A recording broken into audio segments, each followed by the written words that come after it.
Easy Sports Talk Show with Ed Smith and Javon Adams. I am Javon Adams, and with me, as always, is a man who played not only professional baseball but also played in the National Football League for that first Super Bowl bound team for the Atlanta Falcons. He is a motivational speaker. He is also an author, and he is a great dad as well. He's my brother Ed Smith. What is good, man? Oh man, just making it through this week. It's hump day, bro. We're getting closer to, teams traveling over there to Vegas. It's Yeah. gonna be that's you talk about the devil's playground, bro. Hopefully, hopefully Oh we don't have man. any instances over there. Yeah. Oh man. Yeah. Now Friday, I want to get into your week leading up to the Super Bowl. We're going to get into that because we still got a little time before we got to go and get into your week, the Super Bowl itself. But speaking of that, could you ever imagine? And we'll get into the topics in a second. Could you ever imagine that having not only a team in Las Vegas, but having the Super Bowl in Las Vegas? Never in a million years, man, because for so long the league preached about, the sanctity and, no, we can't be associated with gambling and that type of, thing. And, man, the gambling, whatever they did, they showed them enough money. They And sure did. but Jay, it's almost like it's the same thing as with the alcohol. It was like slowly but surely they're Yeah. looking around. Like the league is looking around. It's like everybody's making money off all this. Why not? Hey, we can. So they team up with all the liquor, Bud Light, this, that, all their sponsors. You Yeah. can tell it's coming when they start sponsoring stuff. And all of a sudden, instead of Frito Lay, we kept seeing a whole lot of Bud Light and stuff like that, right? So we knew Right. it was coming. Same thing with the gambling. All of a sudden, you just start seeing little signs that, and the next thing you know, bro, all hell breaks loose, and they just they could hold it off no longer, bro. And here we are, just laying in bed with the devil itself. What's interesting is there's always that. I listen to Bomani Jones, and he'll mention this from time to time. But that you may have heard stories about the debacle or just the calamity that was the NBA All Star Game years ago, where it was just black folks showing their behinds in the worst possible way. And so Yeah. hope it doesn't get crazy with black and white folks showing their behind in the worst possible way as well. It might be hopefully.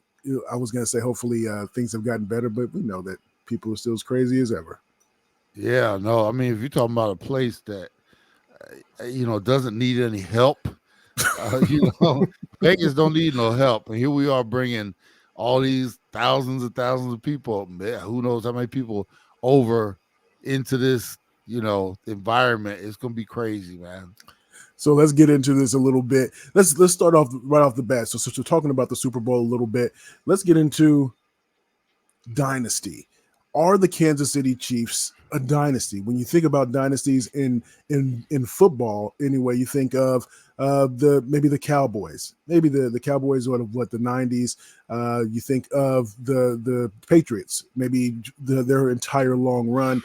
You think of maybe what am I thinking of? The San Francisco 49ers. Those were a few of those teams that come to mind. Would you say that the Kansas City Chiefs are a dynasty? What I would say, Jay, is I think it's time for us to redefine our definition of dynasty, Okay. and I say that because every era is different. And you got the free agency, you got a whole bunch of things that are a lot, and all the money that these quarterbacks are making, the way the game is played, the rules, different things like that, all factor into like, think about it. Years ago, it was easier to keep a team together. True. You weren't paying the quarterbacks all this money. You gave the money to the running backs. You kept everybody happy, and you just kept it moving. Now, and also with the rules changes, the way the game was played, can't touch anybody out there. There's different rules for the wide receivers, and in this era, it's I would say it's harder because they're doing everything they can to make it where it's the playing field is even, right? Right.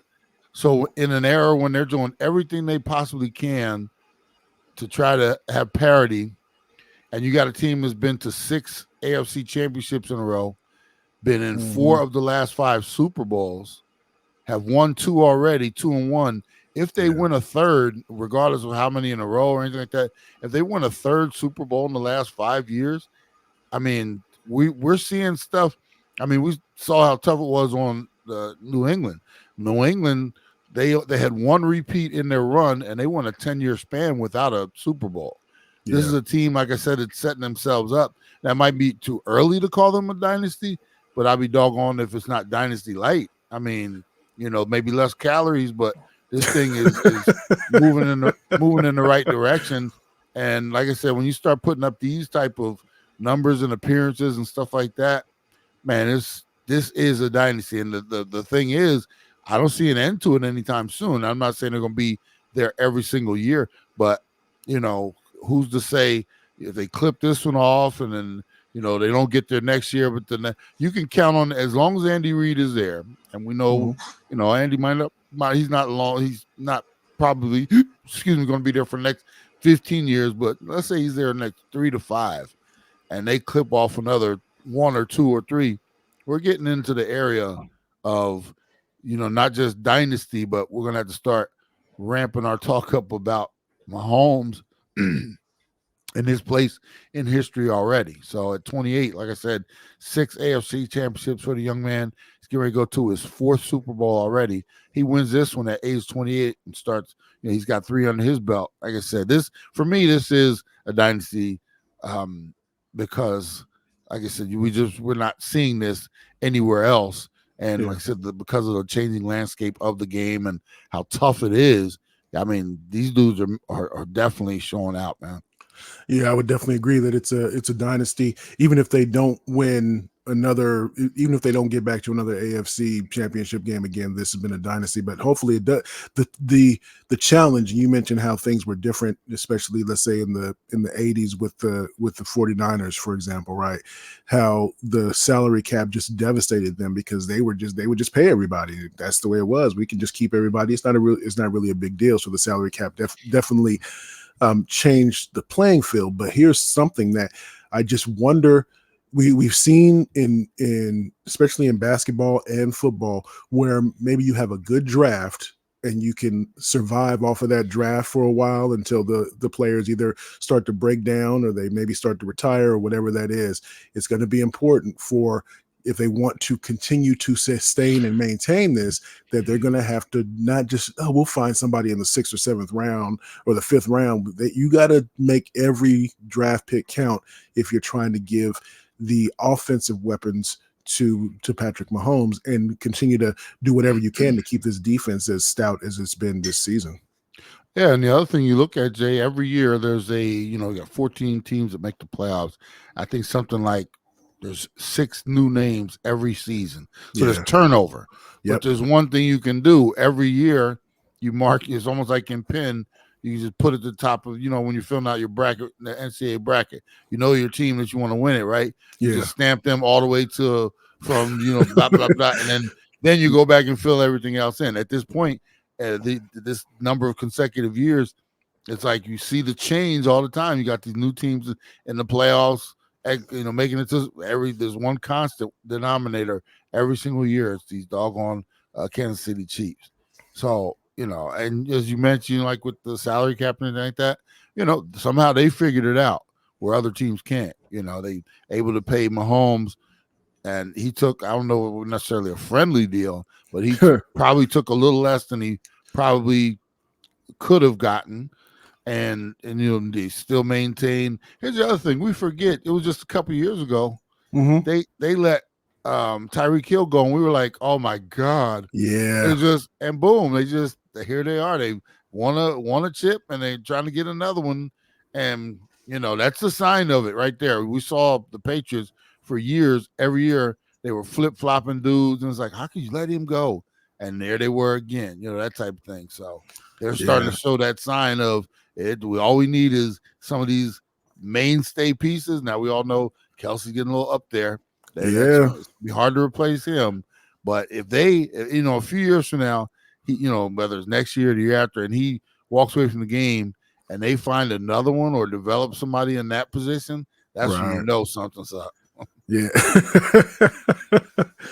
He is Ed Smith. I am Javon Adams. We do this 3 times a week, Monday, Wednesday, Friday, in addition to our terrestrial radio show on Sports Map Radio. We're in nationwide, so we're in over 98 markets. So if you're not in one of the 98 markets that we're in, then make sure you go to sportsmapradio.com on Saturdays, again, 1 to 3 Eastern.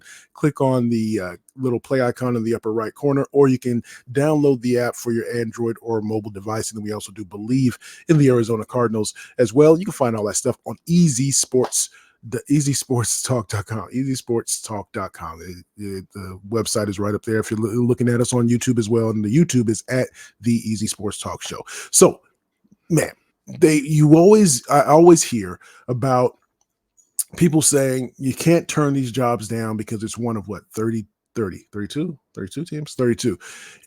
But it seems that Ben Johnson, the offensive coordinator for the Detroit Lions, said, nah, I'm about to turn some of these opportunities down. It came across on ESPN yesterday that he's going to stay with the Detroit Lions. And I wanted your thoughts on that, because is that sometimes if you're looking at the jobs and you say, no, I want a better situation, when you can't really always control your situation because you are who you are, as maybe your stock continues to rise, but also there is the chance that your stock starts to drop as well.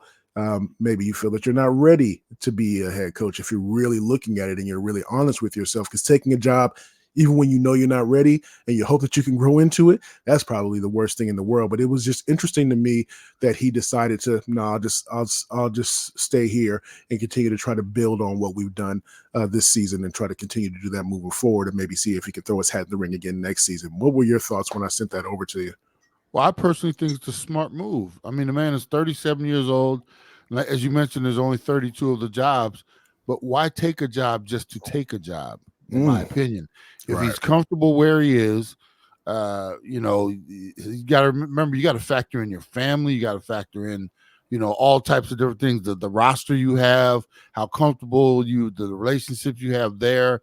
And just because one of these jobs comes available, well, you got to take it. You got to no, you don't. Right. You have to. And here's the problem with some of these young coaches: they move before they're ready, and you know how it is. You're the next hot prospect, so you got to take this job. Yeah. And you move and you take something over that you're either not ready for, or it's just a bad situation. Why would you walk into something that's a crap show? And we all know now Seattle's a pretty good job. If they were offering a job, you might consider that one strongly. Look, what have the Commanders been through over the last bunch of years? What makes you think that? And I know they have new ownership, but I mean, Jay, it's like wiping yourself after a bad wipe, after bad doo-doo, right? I mean, no matter how many times you wipe, there's still a little left over, right?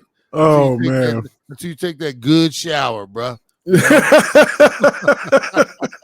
So, with that being said, why would you want to go take a commander's job that's still got a stain on it, And where you're comfortable here and you're young enough where you can say, look, and whether he was asking too much money, I guarantee you his thought process is, I'm going to ask for the moon. If they're crazy enough to give it to me, then I'll possibly take it. Otherwise, I'm staying right where I am.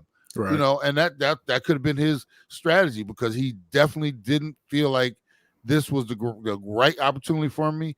But if they throw enough at me, I'd be crazy to say no, because I set me and my family up for generations. I'm already making good money. That's great money over there. So if they do that, okay, I'll consider it. For me, I think he made the smartest move in the world. The team just got all the way to the NFC Championship game. He's got a good quarterback there. He's got a great relationship with Campbell. So why not wait till something better comes along? If that's your choice, and you look at the man, it's like, well, you're crazy for that man is comfortable in doing what he's doing. Yeah. So let that man be. Now, there are others you can say you're not going to get another. This is the best shot you're going to get. Like right now, if Eric Bieniemy was offered a job, bro, you better take that one and run as fast as you can. He's been through the cycle many times. And all on the flip side, the risk that he takes is you don't know whether it's going to come around. Maybe you have a bad couple seasons, like a Kellen Moore did. He went 1 year to, he was the hot candidate a few years ago, and he goes to Los Angeles this year, doesn't do as great. His name wasn't even mentioned. Okay, well, we'll see over the next few years. Not like he's an old man, but I applaud the man, thinking outside of everybody else's box, in his box, outside everybody else's. If it wasn't the Yeah. best opportunity for him, and you got to, people forget too, Jay, when you take these jobs, you're uprooting everything in your entire life. Man lives in Detroit. I don't know his family situation, but whatever, his kids, he's got kids. All of a sudden now you take this job, and it's not like, okay, well, we'll be there in a year. No, it's like, well, we got to get over there now, and we got to start looking for a house. We got to sell this one, honey. Yeah. You need to get on and we need to, and then your whole life, you go from here to there, and it's starting all over again. Maybe the man just didn't want to start over. He talked it over with his wife. She's like, I don't want to go. I love the people. We're here, and less pressure on you. You're not taking this all on. So applaud the man for making the decision.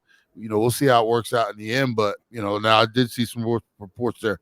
Like they didn't like the way he handled it, because he could have, if he wasn't going to take it, he could have told the Commanders last week, but maybe he didn't make up his mind. It was just, he gave him the benefit of the doubt. He was thinking about it, and the more he thought about it, it was like, nah, I'm just not there.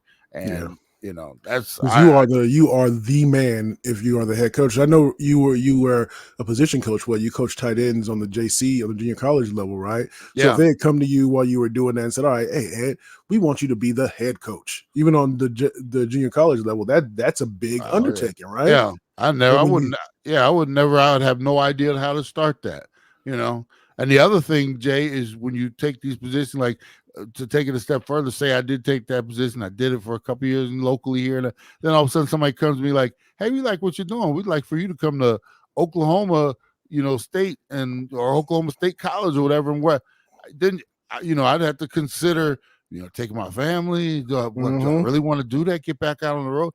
Tell you a quick, interesting story.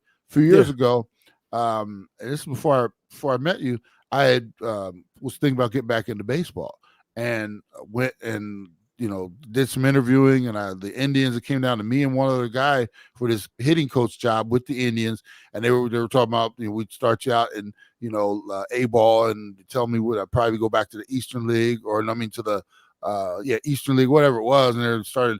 And the more I kept interviewing with him, and I started thinking about the possibilities, and I came down to me and the other guy, and they ended up going with the other guy because he was currently still in the game. And remember, I played all the football, I've been away from the game, but they did. I went out to spring training, and they wanted me to coach on spring training, everything, and I did and everything. The more I started thinking about it, I was like, damn, I'm glad I didn't get that job, because I would have been back out on the road, traveling like a minor league baseball player. And here I am at this stage in my life. That was a long time ago, living that kind of lifestyle. And it was one of those things, be careful what you wish for, because you might just get it. I almost got that doggone job. My entire life would have been different. And I'm not sure I really would have wanted to do that, with a young son. All of a sudden now I'm going away for, 6 months at a time, playing minor league, driving around the country like a minor league baseball. Nah. So yeah, that's wild. So we do this again 3 times a week, Monday, Wednesday, Friday. He's Ed Smith. I'm Javon Adams. Make sure you tell a friend about what we have going on here. Go to easysportstalk.com to find all the different things that we do. And like we always say around this time, you can